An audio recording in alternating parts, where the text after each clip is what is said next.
Can you muster a war cry? It's a big joke. It's not really, though. I mean, it is, but it isn't. It's also inspiring. My voice will completely go into this, but it's fine. It's my resistance to them. It's a God's transmission. It's a human under attack.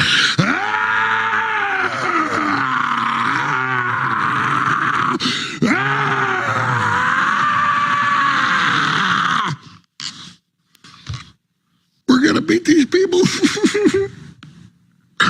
I'll try to be dramatic here, but it's been a hard fight.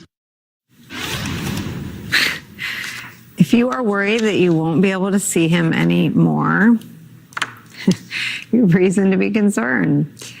Now, I think the TV-safe version of the expression is fool or mess around and find out. Whatever it is, that was conspiracy theorist Alex Jones, and today he found out. Remember, he owes the families of Sandy Hook victims more than $1 billion for defaming them. So this week, his assets, which included what we just showed you, his conspiracy-minded show, which airs on his website, his platform Infowars, were for sale at a bankruptcy auction. Guess who bought them? Well, The Onion, of course, a satirical publication that spoofed Jones for years.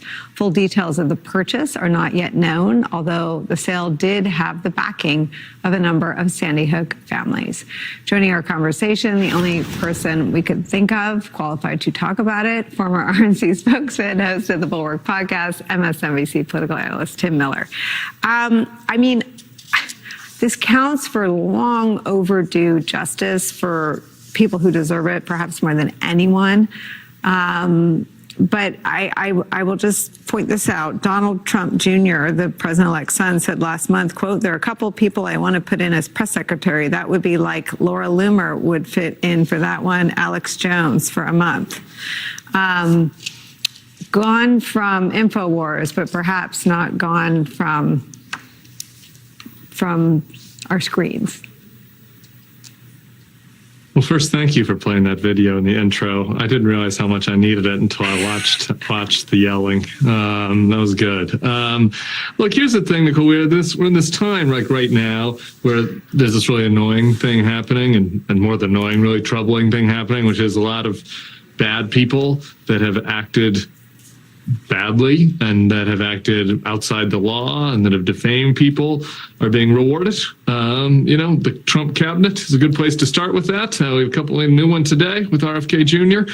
And so it is nice to also be reminded that amidst this era where bad people have been rewarded for acting badly, there have been some people that have really been punished and have suffered because of their actions, and that there is accountability out there.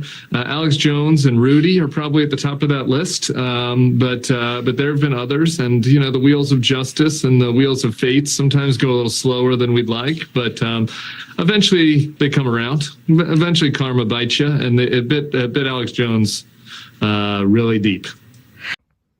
All right, this is the last update. I detailed all this on air today, but I learned even more tonight. It's worse than I thought, but here it is very simply for everybody.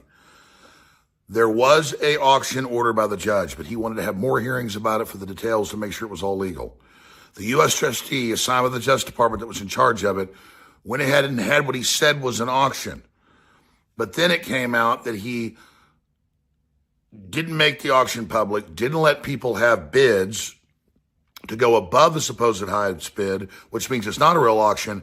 And then it turns out he ignored the highest bid and gave it to a lower bid because they were the Democrats. And so it was a private sale masquerading as an auction that did not happen. That's what the judge said today. He said it did not go through. He's having a full evidentiary hearing next week. In the meantime, the U.S. trustee, overstepping his power, came in and closed Infowars and cut the broadcast off. So it is off the air. We're over at the Alex Jones Network at AJN Live on X and Real Alex Jones, and the satellite uplinks to the radio stations, the TV stations. They're having to switch over to our new satellite. There was some problems there because it was just sneak attack. Boom. They have the auction, keep it secret Wednesday. This morning they show up at 8 a.m. and say, shut the building. I go on and, talk about it. Then they go order people to shut things off. I'm just saying, I'm a federal trustee. Do what I say. Like the last federal trustee did in June or late May, saying, shut the building with no court order.